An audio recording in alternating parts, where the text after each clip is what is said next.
A propósito de estar pisando, estamos a 2, me dice Diego, de llegar a los 3.060 suscripciones, a solo 2, así que bueno, uno ya puede ser nuestro invitado, Marcelo Ríos, que se presenta a la selección para que se suscriban, ya se lo dejamos dicho, además de darle los buenos días. Buen día y bienvenido, Marcelo.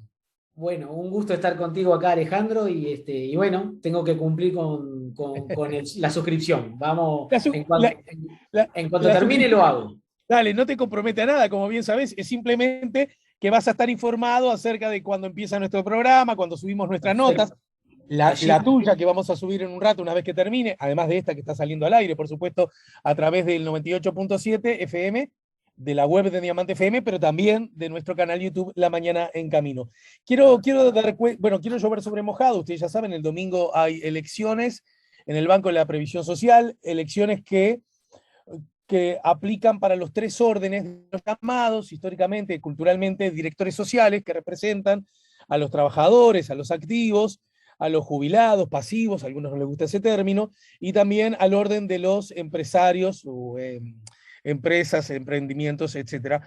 Y en todos los casos hay por lo menos 2 candidatos, excepto en jubilados, que hay 3, y en este caso estamos recibiendo a Marcelo Ríos, uno de los candidatos por el orden de los empresarios. Antes que cualquiera me diga nada, quiero decir que estoy conversando con Marcelo Ríos. Hace poco conversamos con uno de los directores de la Corte Electoral para que nos diera, de los ministros de la Corte Electoral, para que nos diera detalles acerca del acto eleccionario. Y Marcelo Ríos es el único de los 7 candidatos que es entrevistado en nuestro programa por una sencilla razón, que de pronto ni Marcelo lo sabe, es el único que nos pidió una nota. Y como no, nosotros somos de canilla libre, nos pidió la nota y se la estamos dando. Así que primero y principal, Marcelo, ¿quiénes aplican y quiénes en el orden de los empresarios? Alejandro, sí, en realidad algunas notas las pedimos porque en realidad creemos que todos tienen que estar informados y comunicados y bien informados. Por eso creímos adecuado llamarte y estar contigo. En realidad, los trabajadores, el directorio empresarial está formado por 7 integrantes. 4 son del gobierno, del sistema político. Exacto. Y 3, como tú bien explicaste, son de los representantes sociales. Pero por más que son las elecciones para el directorio del Banco de Previsión Social, son elecciones independientes unas de otras.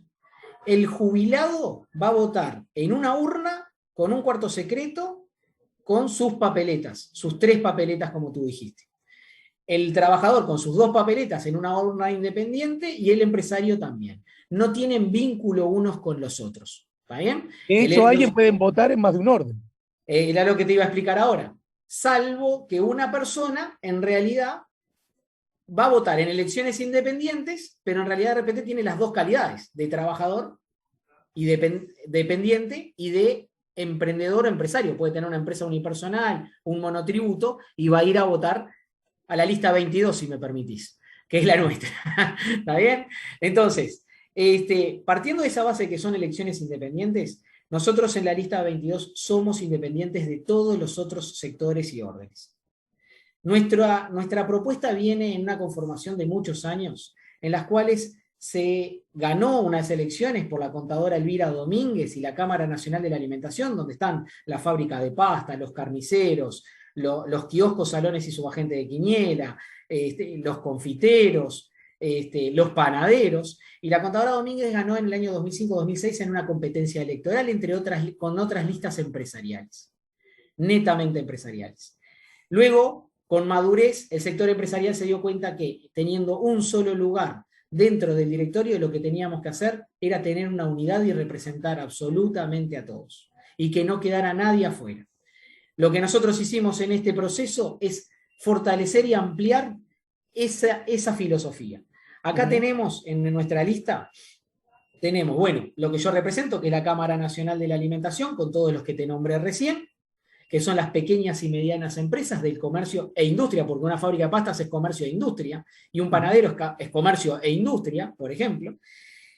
Y después tenemos el agro, con Javier Verdino, que es el actual director empresarial, que es el primer suplente, que en realidad nos aglutina a las cooperativas agrarias federadas, a la Comisión Nacional de Fomento Rural y a la Asociación Rural y a los productores de leche. Es decir, ahí vemos que estamos incorporando rubros y además dimensiones. Es mejor juntos, porque creemos que mejor juntos, mejor unidos, vamos a aportar mejor para el empresariado y para la seguridad social en el Banco de Previsión Social. Está la industria. Y si es mejor estar juntos, incluso vos hiciste una, digamos, una trazabilidad histórica que da cuenta de ese convencimiento que el orden empresarial llegó a obtener. ¿Qué fue lo que pasó para esta elección que se presenta otra candidatura? Bueno, en realidad el movimiento político Un Solo Uruguay está presentando una alternativa para cada orden. Ajá.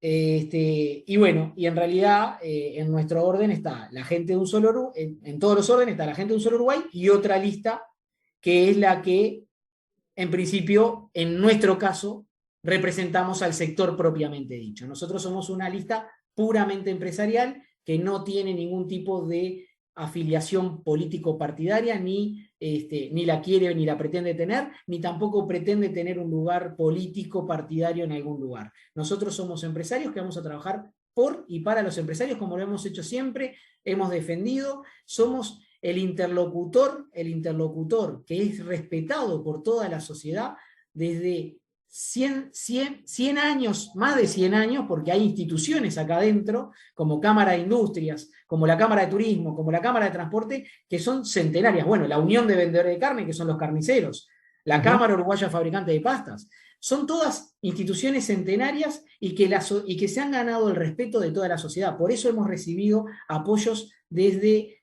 todos los lugares, desde agrupaciones de monotributistas, sectores también políticos, ¿por qué no decirlo?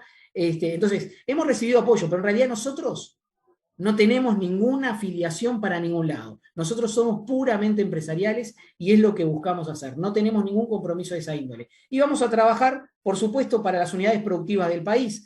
A ver, tenemos Andebu, tenemos Rami, las radiodifusoras del interior, que hemos tenido contacto y que hemos podido trabajar y que vamos a seguir trabajando. Tenemos agrupaciones monotributistas, peluquerías, tenemos de todo. Hay más de 100 cámaras y agrupaciones y cooperativas que apuestan a esta propuesta que abarca a todos, que van desde la construcción al agro, la industria, el comercio. Tenemos a todos y queremos trabajar en esa línea.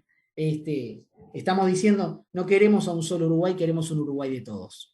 Y desde esa perspectiva, he sabido por todos que la seguridad social en general como tema, es un tema de debate en el planeta entero, el Banco de Previsión Social en particular, están viviendo un momento de probables grandes reformas.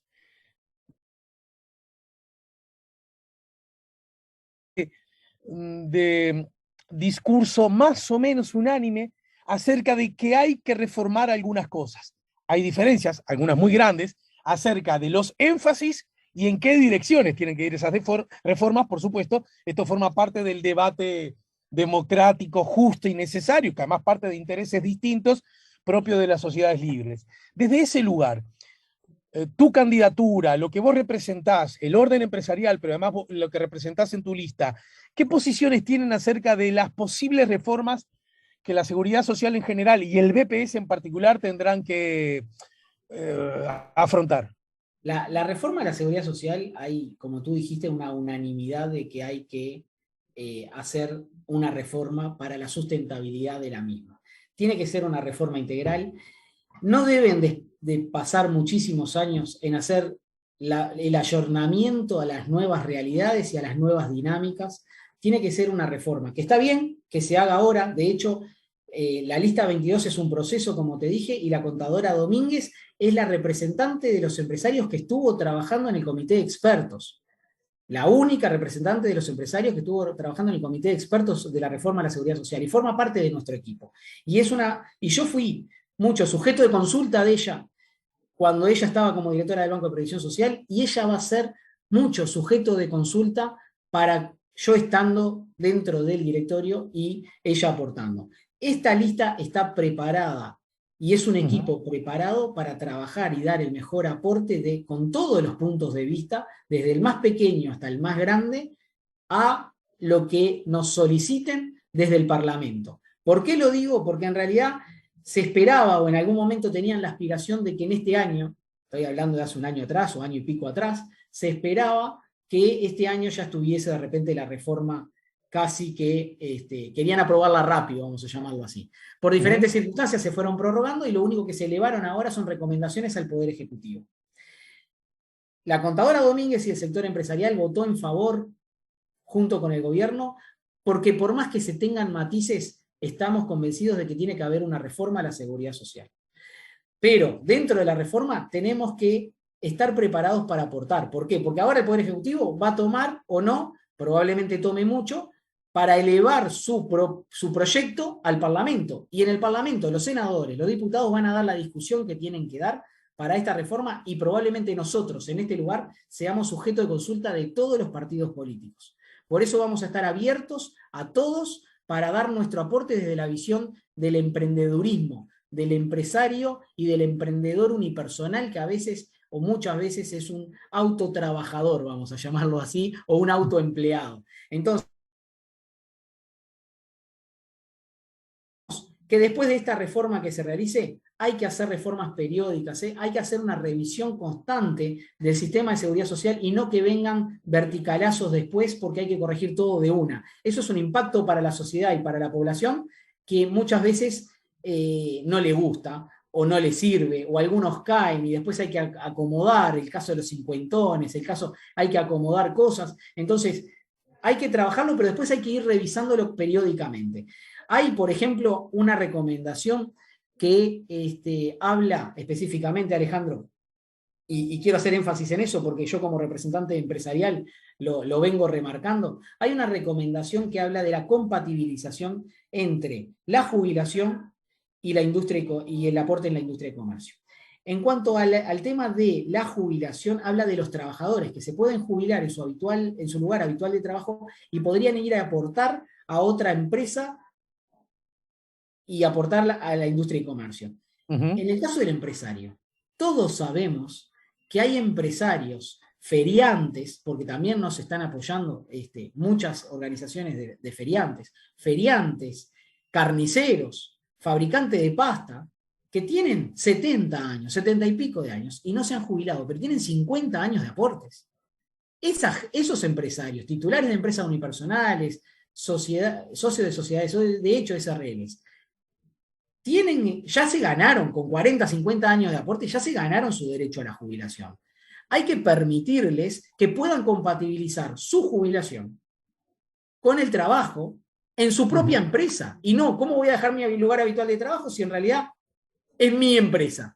Entonces, y mucha gente a los 60 años, 62 años, esa 65 posibilidad años, hoy día se no mantiene existe. activo, por ejemplo. Eso, titulares de empresas, que creemos que son muy importantes y que han hecho y hacen un aporte importante en la seguridad social.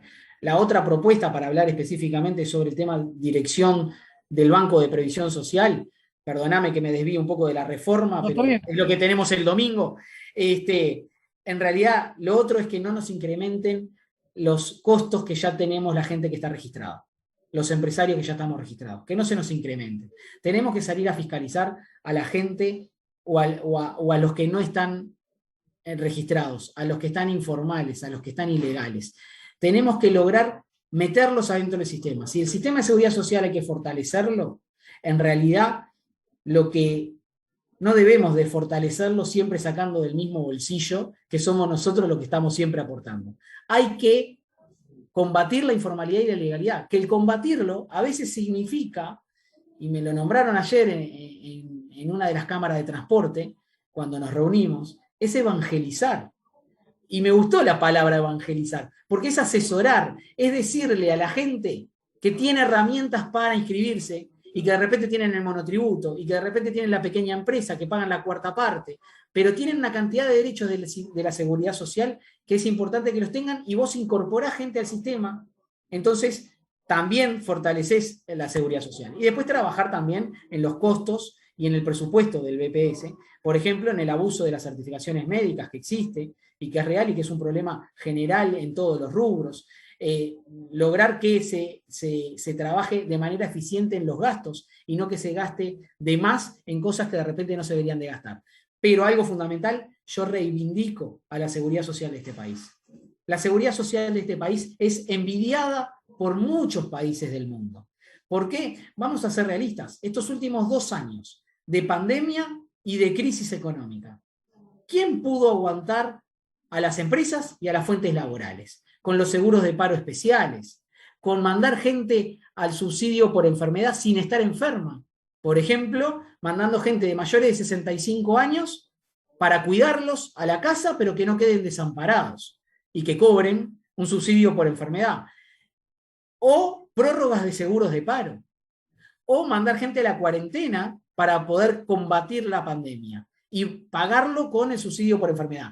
Todo eso es seguridad social. Entonces reivindico lo que está bien, trabajemos sobre lo que tenemos que trabajar, pero es una herramienta que tenemos que valorar.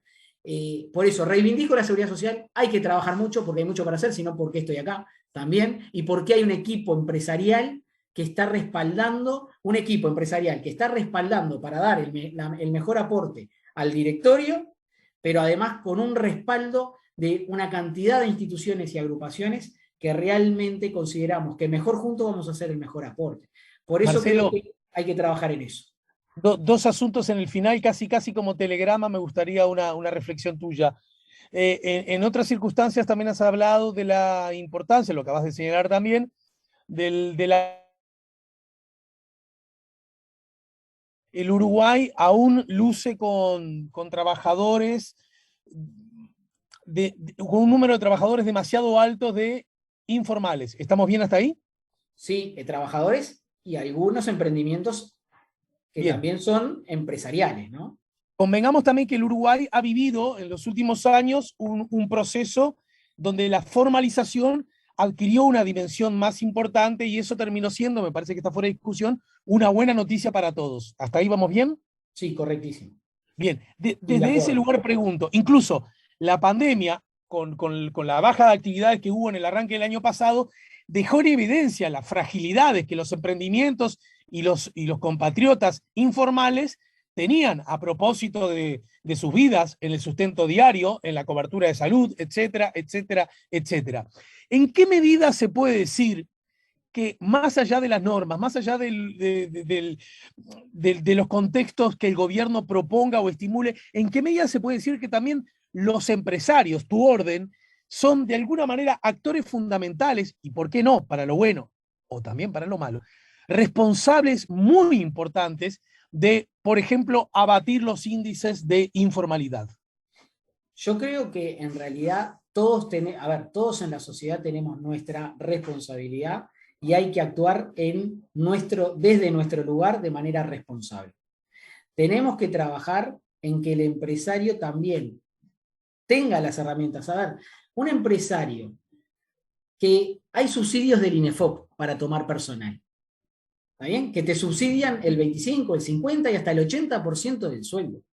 A veces, cuando hablo de el tema de la información, de las herramientas que hay, creo que nuestro lugar en el directorio del Banco de Previsión Social también es hacer llegar esa información para que, ¿por qué vas a tener a alguien subdeclarado si te dan el subsidio? Si lo tomás con ciertas condiciones y haces las gestiones que correspondan. Por ejemplo, una herramienta. Entonces, tenemos que llegar con información y con las herramientas a los empresarios para que los empresarios también promuevan, porque yo pongo el ejemplo. Yo, además de tener mis empresas, tengo mi estudio contable con una cantidad de rubros y de empresas. Hubo un cliente que tenía 6 trabajadores, 2 los metió con el subsidio de trabajo protegido joven o primer empleo en realidad, y por un año no pagó al BPS. ¿Por qué? Porque le pagaron el 80% del sueldo en subsidio por 12 meses de esos trabajadores y cubrió los aportes de los otros.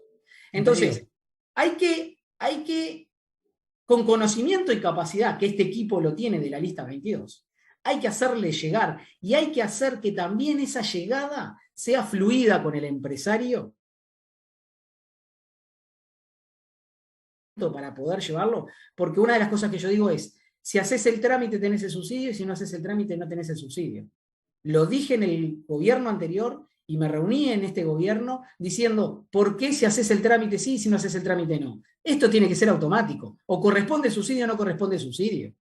Tenemos que trabajar en eso. Entonces, tenemos herramientas, tenemos que tener la cultura de poder decir, señores, es mejor lo formal, porque hay muchas ventajas y hay muchos beneficios.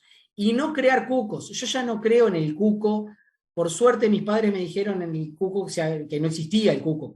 Entonces, no creamos en el cuco, sino que creamos que hay una herramienta que hay que saberla explotar y que hay que saberla utilizar. No abusar de ella, porque los abusos son siempre malos en todo.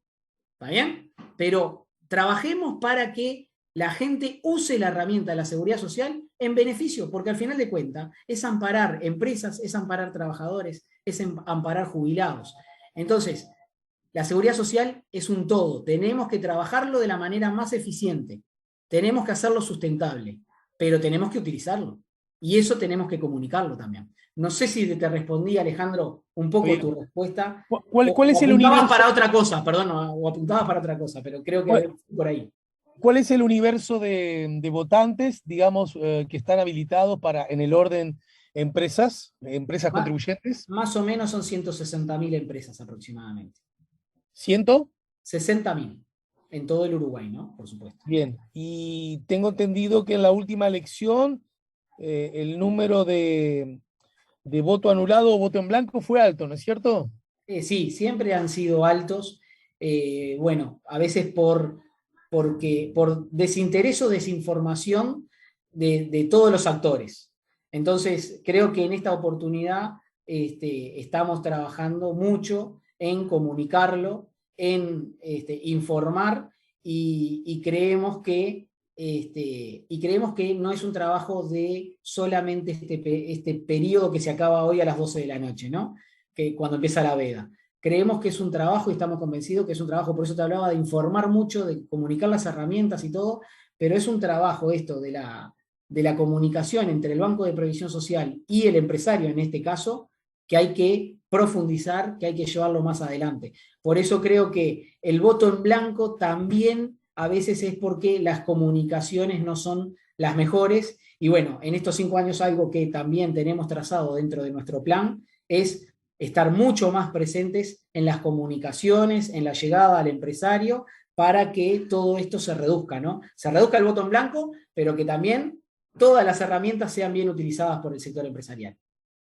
Contador, Marcelo, gracias por el tiempo, la seguimos más temprano que tarde y en todo caso después, de acuerdo a la elección y los resultados de la misma, tendremos chance de seguir conversando, ¿sí?